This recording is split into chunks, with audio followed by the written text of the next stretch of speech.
Hello guys, अब देखते हैं question number third. Question number third है, एक कप जल में कितने धन तथा ऋण आवेश होते हैं। और ये जो क्वेश्चन है वो एनसीईआरटी का है, तो बहुत ही अच्छा क्वेश्चन है। आप इसको एक बार ट्राई करिए, उसके बाद इसका सॉल्यूशन देखिए। तो चलिए इसको एक बार ट्राई कर लीजिए। आई होप आपने ट्राई कर लिया होगा। अब देखते हैं इसका सॉल्यूशन। तो हमारे क्वेश्चन में कहा गया है कि एक कप जल में कितने धन तथा ऋण आवेश होंगे। मतलब हमें बताना है कि उसमें कितना धन आवेश है और कितना ऋण आवेश है, और किस में बताना है, एक कप जल में। तो सबसे पहले तो अगर ये सोचिए कि हमें एक कप जल दिया हुआ है। अब हमें एक कप जल पता तो है नहीं है कितना है।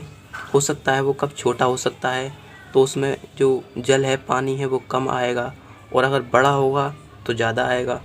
तो पहले तो इसने यही नहीं बताया कि हमें कि कप है कितना बड़ा। तो इसके लिए जो एनसीईआरटी में जो सॉल्यूशन दिया हुआ है वो 250 ग्राम माना गया है जल को। तो हम भी इसमें 250 ग्राम मान कर ही चलेंगे, वरना हमारा आंसर एनसीईआरटी से डिफरेंट आएगा। तो इसीलिए हम यहाँ पर मान लेते हैं सबसे पहले कि जो कप है उसमें जल है, 250 ग्राम जल है। तो हम यहाँ पर लिखते हैं, तो हमने यहाँ पर लिखा, माना कप में जल का द्रव्यमान 250 ग्राम है। यानी कि जो जल है कप में वो 250 ग्राम हमने मान लिया। अब ऐसा मानिए आप कि अगर हमें इस 250 ग्राम पानी में हमें ऋण आवेश और धन आवेश बताने हैं कि कितने कितने हैं। तो सबसे पहली बात तो जितने धन आवेश होंगे उतने ही ऋण आवेश होंगे, तभी तो ये पानी जो है वो उदासीन होगा, वरना ये आवेशित हो जाएगा। तो पहली बात तो पक्की है कि जितने धन आवेश होंगे उतने ही ऋण आवेश होंगे। तो यहाँ पर हम लिख देते हैं। तो हमने यहाँ पर लिखा, चूँकि जल उदासीन है अतः इसमें जितना धन आवेश होगा उतना ही ऋण आवेश होगा। धन आवेश का यहाँ पर मतलब है प्रोटॉन, और ऋण आवेश का मतलब है इलेक्ट्रॉन। इसका मतलब हमें अभी तक ये बात समझ में आई कि ये जो 250 ग्राम पानी है इसमें जितने इलेक्ट्रॉन होंगे उतने ही प्रोटॉन होंगे, तभी तो इसका कुल आवेश 0 होगा, और हमें इसे विद्युत का उदासीन कहेंगे। तो यहाँ पर हमें ये बात समझ में आई कि धन आवेश जितने हैं उतने ही ऋण आवेश हैं। अब अगर हमें धन आवेश पूरा का पूरा पता चल जाए तो उतना ही तो ऋण आवेश होगा। जितना धन आवेश है उतना ही ऋण आवेश है। तो अगर हमें धन आवेश पता चल जाए तो हम कह देंगे कि इतना ही हमारा ऋण आवेश है। तो अब हम निकाल रहे हैं कि इस 250 ग्राम पानी में धन आवेश कितना है। अब धन आवेश का मतलब क्या है, प्रोटॉन।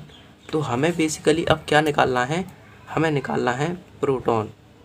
अगर हमें प्रोटॉन्स पता चल जाएं इस 250 ग्राम पानी में तो हमारा धन आवेश निकल आएगा। जैसे मान लीजिए हमारे पास प्रोटॉन आ गए, जैसे हमारे पास प्रोटॉन आ गए 250, इतने मान लेते हैं, वैसे तो बहुत ज़्यादा आएंगे। हमने मान लिया कि हमारे पास 250 प्रोटॉन आ गए। तो अब हम इसका धन आवेश निकालने के लिए क्या करेंगे, एक प्रोटॉन का जितना चार्ज होता है, जितना आवेश होता है, उससे गुणा कर देंगे। 1.6 गुणा 10⁻⁻19 इतने से गुणा कर देंगे तो ये हमारा क्या आ जाएगा, धन आवेश आ जाएगा। तो धन आवेश हमें पता चल गया कि अगर हमें प्रोटॉन पता चल जाए, क्या पता चल जाए, प्रोटॉन, तो हम उनका एक प्रोटॉन के आवेश से गुणा कर देंगे और हमारा सारा का सारा धन आवेश आ जाएगा। तो अब हमारा जो मेन टारगेट है वो है कि इसमें प्रोटॉन कितने हैं ये पता करना। क्या टारगेट है हमारा, कि इसमें प्रोटॉन कितने हैं ये पता करना। अब इसके लिए हम क्या करेंगे, प्रोटॉनों के लिए सबसे पहले हमें पता होना चाहिए कि इसमें अणु कितने हैं। अणु मतलब मॉलिक्यूल्स अगर हमें पता चल जाएंगे उसके बाद हम प्रोटॉन निकाल लेंगे। तो अब इसका स्टार्ट करते हैं सॉल्यूशन। तो सबसे पहले इसमें कुछ केमिस्ट्री के कंसेप्ट लगेंगे, उसको मैं आपको बताता हूँ। जैसे मान लीजिए यहाँ पर हम लिखते हैं सॉल्यूशन इसका। तो एक मोल H2O का, चूँकि जल का जो रासायनिक सूत्र होता है वो होता है H2O। एक मोल H2O का अणु भार। अभी अणु भार क्या है वो मैं आपको बताता हूँ। जो हाइड्रोजन एटम हैं, परमाणु हैं, और ऑक्सीजन परमाणु हैं, ये मिलकर ही तो एक H2O का अणु बना रहे हैं। तो इनका ही द्रव्यमान जब हम जोड़ देते हैं, या बोल सकते हैं जब हम इनका ही भार जोड़ देते हैं, तो उसको बोलते हैं हम अणु भार। तो तो यहाँ पर कितना हो जाएगा, हाइड्रोजन का कितना होता है अणु भार, वो होता है 1। अब चूँकि यहाँ पर 2 हाइड्रोजन एटम हैं तो हम यहाँ पर कर देंगे 2 से मल्टीप्लाई कर दिया। अब दूसरा कौन सा परमाणु है, ऑक्सीजन का। ऑक्सीजन का जो परमाणु भार होता है वो होता है 16। तो ये जो टोटल मिलाकर आया वो हो गया 18 ग्राम। ये जो होता है वो ग्राम में होते हैं, ठीक है ना। तो ये हमारा क्या आया, 1 मोल H2O का अणु भार। अब 1 मोल का मतलब क्या है, मैं आपको यहाँ पर बता देता हूँ। जो हमारा 1 मोल होता है, 1 मोल, उसका मतलब होता है ये संख्या मैं यहाँ पर लिख रहा हूँ 6.023 मल्टीप्लाइड बाई 10⁻23। आपको यहाँ पर दिख रहा होगा। इसका मतलब होता है 1 मोल का मतलब होता है 6.023 मल्टीप्लाइड बाई 10⁻23। इस वाली संख्या को हम बोलते हैं 1 मोल। तो यहाँ पर हमने क्या लिखा है, 1 मोल H2O का अणु भार। मतलब ये हुआ कि ये इतने सारे जो अणु हैं, हमने यहाँ पर संख्या लिखी है, इतने सारे अणुओं का जो वज़न है, जो भार है, वो इतना है। तो अभी तक हमें ये बात पता चली। अब 1 मोल H2O का अणु भार इतना है तो हम इसको उल्टा करके लिखते हैं, जो 18 यहाँ पर लिखते हैं, चूँकि 18 ग्राम, तो हम यहाँ लिखते हैं 18 ग्राम जल जो है, 18 ग्राम जल, उसमें कितने मोल हैं, 1 मोल। 1 मोल ही तो है। हमने इसको बात को उल्टा करके लिख दिया। हमने क्या लिखा है, 1 मोल H2O का अणु भार कितना है, 18 ग्राम। इसको उल्टा भी तो बोल सकते हैं, 18 ग्राम में कितने मोल हैं, 1 मोल। तो 1 मोल है 18 ग्राम में, या 18 ग्राम में 1 मोल है, बात एक ही है। तो अब हम 1 ग्राम जल में कितने मोल होंगे, 1 ग्राम जल में कितने मोल होंगे, तो इसके लिए क्या करेंगे, मैं आपको बताता हूँ। यहाँ पर 1/18 मोल। अब मैं आपको थोड़ा सा बताना चाहता हूँ ये कैसे आ गया। कुछ बच्चों को हो सकता है नहीं समझ में आया होगा। ये हमने ऐसे किया, जैसे मान लीजिए हमारे पास में 10 रुपये की 20 टॉफ़ी आ रही हैं। 20 टॉफ़ी हमारे पास 10 रुपये की 20 टॉफ़ी आ रही हैं। तो आप बताइए कि 1 रुपये की कितनी टॉफ़ी आएंगी, 1 रुपये की कितनी टॉफ़ी आएंगी। तो आप हल बता देंगे कि 2 टॉफ़ी आएंगी, 2 टॉफ़ी आएंगी। तो हमने ये तो आपने छोटी सी कैलकुलेशन थी तो हल ऐसे ही बता दिया कि 1 की 2 आएंगी तभी 10 की 20 आ रही होंगी। लेकिन हम एक्चुअल में क्या करते हैं कि इस 1 रुपये की टॉफ़ी निकालने के लिए, 1 रुपये की टॉफ़ी निकालने के लिए हम इस 10 का इसमें भाग लगा देते हैं। यहाँ पर हमने भाग लगा दिया तो इतनी टॉफ़ी, यानी कि 10 दूनी कितना होगा, 20। तो यहाँ पर आ गया टॉफ़ी। तो इस तरह से हम यहाँ पर निकालते हैं। तो हमने इसी तरीके से लिखा। यहाँ पर हमें दिया गया था 18 ग्राम जल में 1 मोल है, तो 1 ग्राम में कितना होगा, तो ये बटे में पहुँच जाएगा। जिस तरह से ये 10 बटे में आ गए थे यहाँ पर, तो ये हमने निकाला कि 1 ग्राम जल में इतने मोल होंगे। अब चूँकि हमने जो जल माना था वो कितना माना था, 250 ग्राम, तो हम लिखेंगे कि 250 ग्राम में कितने जल होंगे। अतः 250 ग्राम जल में कुल मोल कितने हो जाएंगे, 1 ग्राम जल में तो हैं 1/18, तो 250 ग्राम में कितने हो जाएंगे, 250 ग्राम का इसमें मल्टीप्लाई हो जाएगा। तो हम यहाँ लिखेंगे 1/18 मल्टीप्लाइड बाई 250 मोल। इतने मोल्स हमारे होंगे। तो इसका मल्टीप्लाई करके भी लिख सकते हैं हम, 250/18 मोल। कुल इतने मोल हमारे आ गए, किस में, 250 ग्राम पानी में, और उस कप में 250 ग्राम पानी ही तो था। तो हमारे ये आ गए कि उसमें कितने मोल हैं। अब यहाँ पर ये जो चीज़ मैंने आपको बताई थी कि 1 मोल किसके बराबर होता है, वो थोड़ा सा कंसेप्ट आपको यहाँ पर यूज़ करना है। कि हमने यहाँ पर लिखा, हम लिखते हैं चूँकि 1 मोल जो होता है उसमें कितने कण होते हैं, उसमें कण होते हैं आपके, जो 1 मोल होता है उसमें 6.023 मल्टीप्लाइड बाई 10⁻23 इतने कण होते हैं, या हम बोल सकते हैं अणु होते हैं। वो जो कण हैं वो अणु, आयन, परमाणु कुछ भी हो सकते हैं। तो वो अणु इतने होते हैं 1 मोल में। अब एक मोल में इतने अणु हैं तो इतने मोल आए हैं हमारे, तो कुल हमारे मोल इतने ही तो हैं पूरे उसमें, तो हम इतने मोल का मल्टीप्लाई कर देंगे इसमें। तो हम लिखेंगे एक मोल में तो इतने अणु हैं, तब 250 डिवाइड बाई 18 मोल में कुल अणु। मतलब हमारे एक मोल में तो ये अणु थे इतने, तो इतने मोल में कितने होंगे, इसका मल्टीप्लाई हो जाएगा। तो लिखेंगे 6.023 multiplied by 10⁻23 into 250 divide by 18। ये हमारे आ गए कुल अणु। क्या आए थे यहाँ पर, सॉरी यहाँ पर लिख देना कुल अणु। ये क्या आया है हमारा अणु।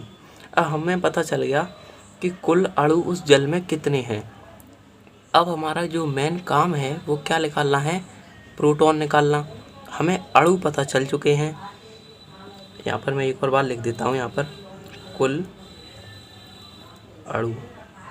कुल अणु हमारे पास आ चुके हैं। पहले उसे लिख देते हैं 250/18 मल्टीप्लाइड बाई 6.023 इंटू 10⁻23। ये हमारे कुल अणु उस जल में मौजूद हैं। अब हमें क्या निकालना है, प्रोटॉन। तो हम देखेंगे कि एक अणु में कितने प्रोटॉन होते हैं। तो अब हम यहाँ पर लिख रहे हैं, सॉरी आपको यहाँ पर नहीं दिख रहा होगा, यहाँ पर हम लिखते हैं एक अणु में कुल प्रोटॉन। अब कुल प्रोटॉन कैसे लिख लेंगे, कुल प्रोटॉन्स कैसे लिख लेंगे, उसके लिए हमें रासायनिक सूत्र मालूम है। इसका रासायनिक सूत्र क्या होता है इसका, मैं यहाँ पर आपको बताता हूँ। इसका सूत्र क्या होता है, H2O होता है। अब H की जो परमाणु संख्या होती है, मतलब H के जो परमाणु होता है उसमें कितने प्रोटॉन होते हैं, आपको पता होगा। जो प्रोटॉनों की संख्या होती है उसी को परमाणु संख्या बोलते हैं। तो हाइड्रोजन जो है उसकी परमाणु संख्या 1 है, मतलब हाइड्रोजन के परमाणु में 1 प्रोटॉन होता है। 1 प्रोटॉन हाइड्रोजन का हो गया। अब चूँकि 2 हाइड्रोजन है तो कितने प्रोटॉन हो जाएंगे, 2 प्रोटॉन हो जाएंगे। और साथ ही ऑक्सीजन की परमाणु संख्या कितनी होती है, 8, तो इसके अंदर कितने प्रोटॉन होते हैं, 8। अब ये दोनों कण ही तो मिलकर, दोनों परमाणु ही तो मिलकर बना रहे हैं एक अणु। तो उस अणु में टोटल प्रोटॉन कितने हो गए, इन सबको जोड़ दीजिए, कितने हो गए, 10। मतलब कुल जो प्रोटॉन है एक अणु में, कुल जो प्रोटॉन है वो एक अणु में वो 10 प्रोटॉन हैं। तो हम यहाँ लिखते हैं एक अणु में कुल प्रोटॉन बराबर 1 × 2 + 8। मतलब 1 होता है हाइड्रोजन में और 2 होते, क्योंकि 2 परमाणु हैं हाइड्रोजन के तो 2 हो गए उनमें। अब 8 किस में होते हैं, ऑक्सीजन में। तो ये हमारे कुल कितने आ गए, 10। अब हमें क्या निकालना है, एक अणु में हमें पता चल गया कि इतने होते हैं प्रोटॉन। तो इतने सारे अणुओं में कितने प्रोटॉन होंगे, इसका मल्टीप्लाई हो जाएगा, सिंपल है। तो यहाँ पर हम लिखते हैं 250/18 मल्टीप्लाई बाई 6.023 मल्टीप्लाइड बाई 10⁻23 अणुओं में कुल प्रोटॉन्स, जो कुल प्रोटॉन होंगे वो कितने होंगे, हमें ये पता करना है। तो इसका सिंपल हम मल्टीप्लाई कर देंगे, क्या होगा, 250/18 मल्टीप्लाइड बाई 6.023 इंटू 10⁻23। और इसमें हमें किसका मल्टीप्लाई कर देना है, 10 का। मतलब एक अणु में इतने प्रोटॉन थे तो इतने सारे अणुओं में कितने होंगे, इसका मल्टीप्लाई हो जाएगा। तो ये हो गए हमारे प्रोटॉन्स। यहाँ पर मैं लिख भी देता हूँ प्रोटॉन्स। अब हमें पता चल गया कि प्रोटॉन्स कितने होते हैं। मतलब हमें फाइनली क्या पता चल चुका है कि वो जो गिलास था, जो कप था, उसमें जो पानी था उसमें कितने प्रोटॉन थे। अब हमें एक प्रोटॉन का आवेश तो मालूम है। यहाँ पर हम लिखते हैं चूँकि एक प्रोटॉन पर आवेश, एक प्रोटॉन पर आवेश कितना होता है, एक प्रोटॉन पर आवेश होता है 1.6 मल्टीप्लाई बाई 10⁻23। और ये जो होता है वो प्लस का होता है। तो ये होता है हमारा एक प्रोटॉन का आवेश। यहाँ पर मैं लिख देता हूँ, कूलाम में होता है ये। अब कूलाम में इतना आवेश होता है हमारा, तो इतने सारे प्रोटॉनों में कितना आवेश होगा? सिंपल है, मल्टीप्लाई करना है। तो हम लिखेंगे कि 250/18 multiplied by 6.023 into 10⁻23 into 10 protons में, हिंदी में लिख देता हूँ मैं, प्रोटॉनों में कुल आवेश। तो अब हम फाइनली आवेश निकाल रहे हैं। तो आवेश के लिए क्या करेंगे? एक प्रोटॉन पर इतना आवेश होता है, तो इतने सारे प्रोटॉनों पर कितना आवेश होगा? मल्टीप्लाई हो जाएगा। तो यहाँ पर कितना आ जाएगा?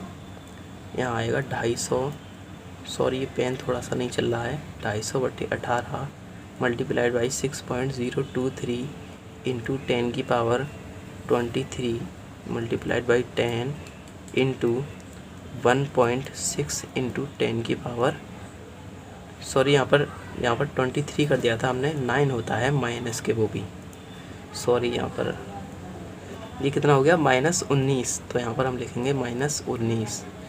तो एक प्रोटॉन पर कितना आवेश होता है? 1.6 मल्टीप्लाइड बाई 10⁻⁻19 कूलाम। तो हमने इसी का मल्टीप्लाई करके इतने सारे प्रोटॉनों का आवेश निकाल लिया। तो ये जो हमारा क्या आया है, फाइनली हमारा आया है धन आवेश।